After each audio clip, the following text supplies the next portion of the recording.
Luck for my client, once he sent me here to come and visit, we were quick to observe this, and it's going to be fixed. Of course, it's going to cost him more because this wasn't part of the budget. Oh, but once you start a project like this, do it right in the first stages. Good afternoon. Welcome back to Call Me Fridaus. If you're new here, kindly consider subscribing to this wonderful community. Today I'm in Gembe. Gembe is in Woblands. Yeah, you branch off the main road, just actually near the market. You know that market when you're reaching the Woblands Center. So you branch off from that Kampala Gulu Highway, and it's just 5 minutes from that main road to where I am.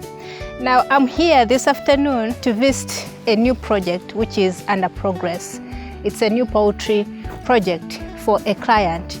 So a client asked me to come and check on his project, see the work, see if everything is the way it's supposed to be. I was like, why not have you guys go check on this project with me?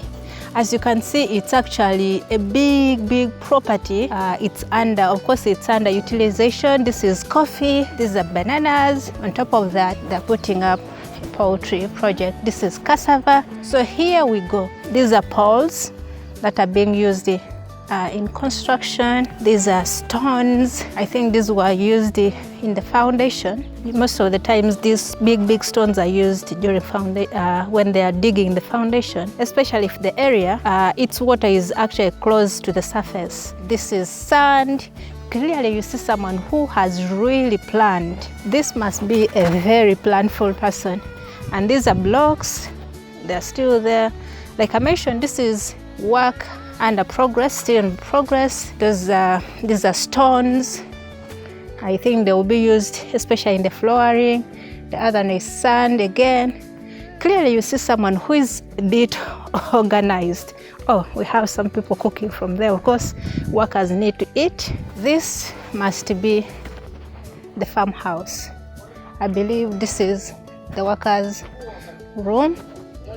And then this must be the store. Of course, yeah, I can see materials inside there. All right, so here we are. This is the poultry structure. Yeah, it's so nice. Now, quick observations. I can see it was the orientation. Let's start with the orientation. That is the sun, and it's almost evening. It's setting. That means that is our west. This is our east. That should be our south, and this should be our north. Interesting. So the orientation, tick. What else? Now let's look at the flooring. I've had a conversation with the workers, and they told me, of course, this has to be leveled properly. This has to be leveled, and they are aware of that. Of course, I'll come back here to see if everything we have discussed is done, and what they had in mind is also done properly.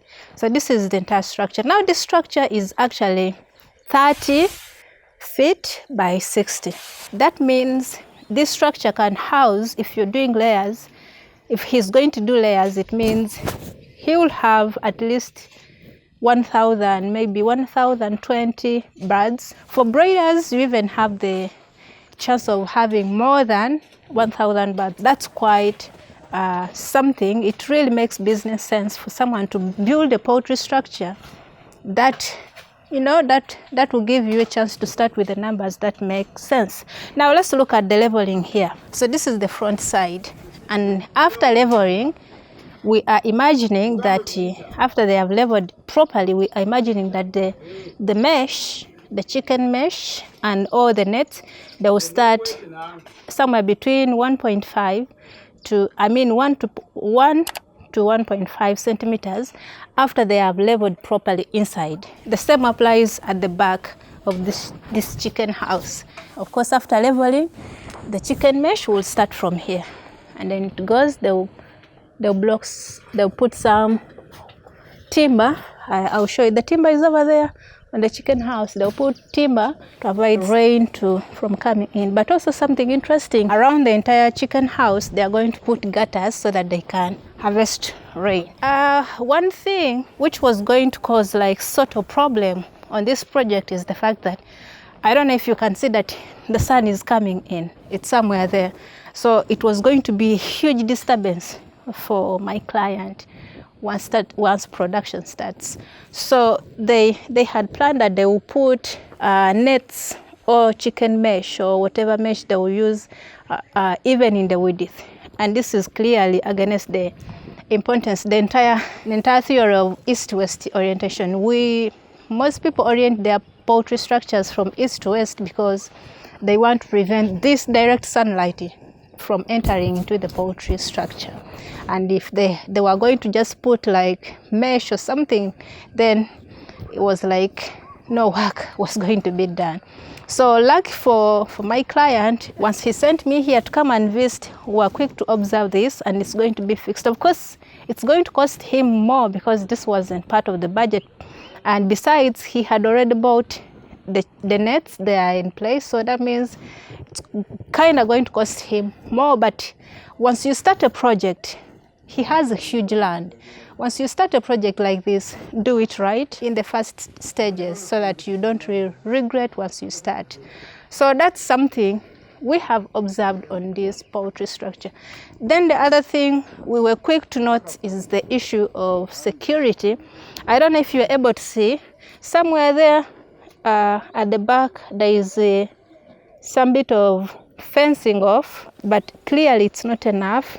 It's not enough. Of course, he has other measures he's planning to put in place once production starts, but we have advised him that he should put chicken link because if he's going to employ a dog should be able to not harm people who are not harmful to the project, but only those people who are intruding. So chicken fencing off and having a proper chicken, a proper chain link, fencing it all up, it will be something that will be of value to this project. All the basic amenities that one would need on their farm, they're actually in place. This brings me to something else. My client, he's putting up this structure. However, once it's done, he's not planning to start production right away. But if you're out there and you are interested, I mean, you're ready to start production and the only thing you're lacking is actually the structure, he's renting out this poultry structure once it's complete. What are some of the amenities on this farm? We have water. That is a water tanker. That means this person harvests rain from here and it goes down there in the water tanker. Of course, this water tanker, I mean, the harvested rain would have been the best option for poultry farmers, but with, of course, impurities, the birds are dropping their droppings on the iron sheets up there. That means that water is not entirely safe. It has to be treated and all that. That's why most people advise against using rainwater in production. As soon as this structure is done, his plan is actually to dig a well, an underground well somewhere there. And what I've realized is that water here is just on surface. So you see, it's going to be easy for him to dig the well, but also he's going to put this well to proper use. Now this one is quite clean. Yeah, you can use this water. It's actually big. It surrounds then that entire area around there. All of it is a well. Isn't this amazing? I can see some waterweed over there, which can also be fed on the chickens. So Azora can grow so well around here. So the issue of water is solved. And then the issue of farmhouse, your worker's house, everything is there. The store is there.